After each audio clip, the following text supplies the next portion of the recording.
Balikan naman natin ang sitwasyon sa barangay Polambato, Bogo City sa Cebu kung saan ang mga kabahayan doon gumuho matapos yinigin ng magnitude 6.9 na lindol. Naroon ngayon sina Mami Sue at Chef JR para kamustahin ang sitwasyon doon. Mami Sue, Chef JR, kamusta ang mga residente dyan? Lynn, Kaloy, ito, sa unang tingin, akalain mo maayos pa itong bahay na to, pero si Sir Bobby Calabia ang nakatira dyan. Sir Bobby, gusto niyo bumalik dito sa bahay? Gusto sana, ma'am, kaso hindi ako pinayagan ng Bureau of Fire Protection. Dahil po daw?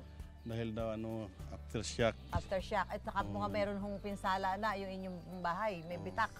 Opo, ano sana gagawin niyo? Gusto ko sana kukunin yung gamot ko tapos yung damit kasi ito lang ang damit ko.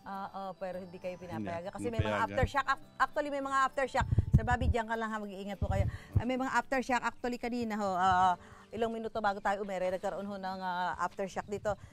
Alam niyo yung mga residente ho dito na umalis na nga dito sa SM Cares Village ay natutulog na lang ho sa mga gilid ng kalsada sa takot nila na bumalik sa kanilang mga tahanan. Si Miss Neralyn Montejo, siya po ang mga presidente nitong mga residente dito. Ano ho ang plano ngayon ng mga residente dahil karamihan ho ay may damage yung mga bahay?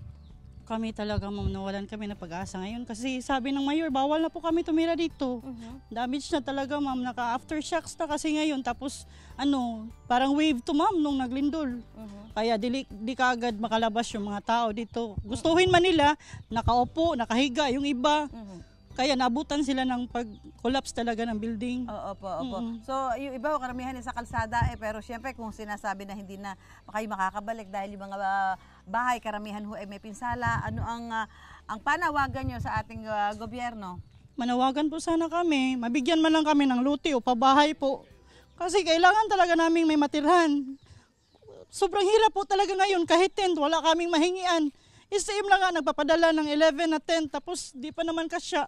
224 families kami dito. May namatay ba dito mga kasama niya? Ma'am, 7 bodies po. Ikawalo yung binuntis. Dami, ma'am. So, sa ngayon, doon muna kayo. Nakita ko dito, papasok kami doon sa mga, para isang bakanting lote. Naglalagay lang muna kayo doon ng mga tent para Yes doon po. magpalipas na magdamag. Pero, syempre, yung buhay, kailangan magtuloy-tuloy. Opo. Di naman kami makapasok sa bahay kasi sikita naman po natin, gibang-giba po. Hindi kayo Opo, makakuha ng ma'am. mga Yes, ma'am. gamit. Opo.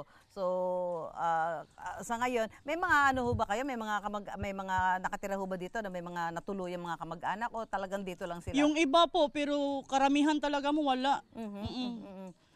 Kaya So, nasa karsada na lang. sa kalsada na lang. Tuwing araw, ma'am, nandito kami sa village, nasa tent. Pero tuwing gabi, ma'am, lalo na kahapon, may nag-fake news na may tsunami alert. Takbo na naman kami sa bukid. So 2 gabi na kami sa bukid, walang matirhan doon.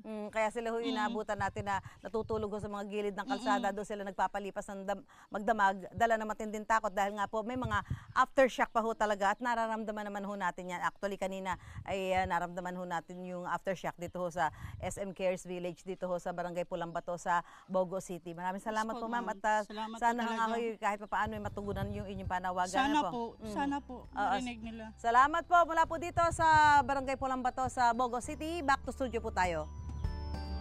Wait!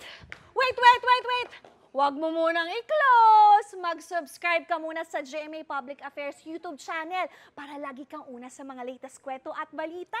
At syempre, i-follow mo na rin ang official social media pages ng Unang Hirit!